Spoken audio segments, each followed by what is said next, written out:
साथियों और दोस्तों, जो लोग जश्न मिलाद मनाते हैं, मिलादी भाइयों से ये सवाल ज़रूर पूछा जाना चाहिए कि ये जश्न आप आदत के तौर पर मनाते हैं या इसे इबादत समझते हैं। और अगर वो इसे बतौर आदत मनाते हैं तो इस आदत या इबादत में किस कौम की नक्काली कर रहे हैं। हमें ये देखना होगा कि ये जश्न मिलाद किस कौम की आदत या इबादत है।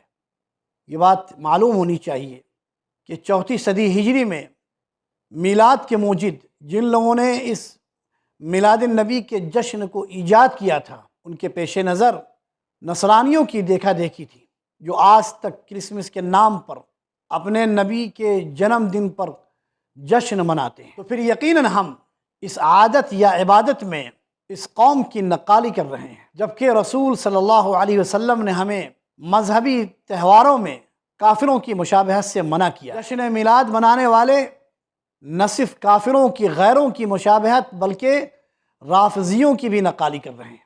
और बकौल रसूल जिसने जिस कौम की मुशाबहत इख्तियार की वो उन्हीं में से है। और अगर हम जश्न मिलाद इबादत के तौर पर मनाते हैं तो इस इबादत की और तहदीद वक्त की दलील कहाँ है। जब दीन मुकम्मल हो गया है तो इस इबादत का ज़िक्र शरीयत के ज़ख़ीरे में क्यों नहीं मिलता।